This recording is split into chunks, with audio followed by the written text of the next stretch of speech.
ಹಿಂದೆಯಿಂದನೂ ಕೂಡ ಹೇಳ್ತಾ ಇದ್ರಿ ಕೇಂದ್ರ ರಾಜಕಾರಣಕ್ಕೆ ಹೋಗಬೇಕು ನಾನು ಅಂತ. ಈಗ ಮತ್ತೆ ಲೋಕಸಭಾ ಅಖಾಡ ರೆಡಿ ಆಗ್ತಾ ಇದೆ.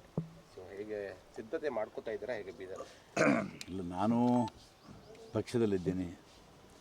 ಇವತ್ತು ನಾನು ಟಿಕೆಟ್ ಕೇಳಬೇಕು ಅಂತ ನಿರ್ಧಾರ ಮಾಡಿದ್ದೀನಿ. ಕೊಡೋದು ಬಿಡೋದು ಪಕ್ಷಕ್ಕೆ ಬಿಟ್ಟಂಥ ವಿಚಾರ. ನಾನು ಪಕ್ಷ ನನ್ನನ್ನು ಪರಿಗಣಿಸಿ ಅಭ್ಯರ್ಥಿ ಮಾಡಿದ್ರೆ ನಾನು ಸ್ಪರ್ಧೆ ಮಾಡಲಿಕ್ಕೆ ತಯಾರಿದ್ದೀನಿ. ಯಾವ ಕ್ಷೇತ್ರ? ಬೀದರ್. ನನ್ನ ನಾನು ಹೊರಗಡೆ ಬೇಡ್ತಾ ಇಲ್ಲ, ಬೀದರ್ ಕ್ಷೇತ್ರದಲ್ಲಿ ನಾನು ಸ್ಪರ್ಧೆ ಮಾಡಬೇಕು ಅಂತ ಇಟ್ಕೊಂಡಿದ್ದೀನಿ. ಏನು ಸರ್ ಪ್ರಮುಖ ಕಾರಣ ಏನಿಲ್ಲ, ನನಗೆ ಯಾವತ್ತಲಿಂದನೂ ರಾಷ್ಟ್ರ ರಾಜಕಾರಣಕ್ಕೆ ಹೋಗ್ಬೇಕಂತ ಆಸೆ ಇದೆ. ಇವತ್ತು ನನ್ನ ದೇಶದಲ್ಲಿ ಎಲ್ಲ ಅನೇಕ ಪ್ರಗತಿಪರ ಹೋರಾಟಗಾರರು, ಚಿಂತಕರು, ಎಲ್ಲ ರಾಷ್ಟ್ರೀಯ ಮುಖಂಡರೆಲ್ಲ ನನ್ನ ಪರಿಚಯಿಸ್ತಿದ್ದಾರೆ. ರಾಷ್ಟ್ರ ರಾಜಕಾರಣದಲ್ಲಿ ಹೋಗಬೇಕು ಅಂತ ನನಗೆ ಆಸೆ ಇದೆ. ಅದು ಆಸೆ ಈಡೇರ್ತಾ ಇಲ್ಲ. ಈ ಸಲ ಒಂದು ಅವಕಾಶ ಇದೆ, ಕೇಳಬೇಕು ಅಂತ ಮಾಡಿದ್ದೀನಿ.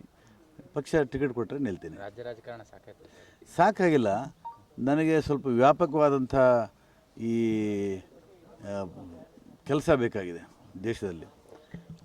ನಾನು ಮಾಡಾಯಿತು 40 ವರ್ಷ ರಾಜ್ಯ ರಾಜಕಾರಣದಲ್ಲಿ ಮಾಡಾಯಿತು. ಇದು ರಾಷ್ಟ್ರಕ್ಕೆ ಸಂಬಂಧಪಟ್ಟದ್ದಲ್ಲ, ಇದು ನೇರವಾಗಿ ರಾಷ್ಟ್ರಕ್ಕೆ ಸಂಬಂಧಪಟ್ಟದ್ದೇ ಇದೆ.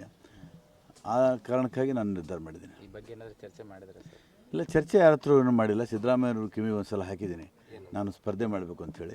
ಅವರೇನು ಪ್ರತಿಕ್ರಿಯೆ ವ್ಯಕ್ತಪಡಿಸಲಿಲ್ಲ. ಯಾಕಂದರೆ ಮುಖಂಡರು ಅವರು ನೇರವಾಗಿ ಹೇಳೋಕ್ಕಾಗೋದಿಲ್ಲ. ಅನೇಕ ಜನ ಆಕಾಂಕ್ಷಿಗಳಿರ್ತಾರೆ ಮತ್ತು ಯಾರಿಗೂ ಕೂಡ ನೋವಾಗಬಾರ್ದು. ಅವರೆಲ್ಲರ ಅಭಿಪ್ರಾಯ ಪಡೆದು ಅವರು ಕೂಡ ಯೋಚನೆ ಮಾಡಬೇಕು. ಆಪ್ತರಲ್ವಾ, ಬೆಂಬಲ ಕೊಡ್ಬೋದು ಅಂತೀರಾ ಸರ್? ಎಲ್ಲರೂ ಆಪ್ತರಿ ನನಗೆ.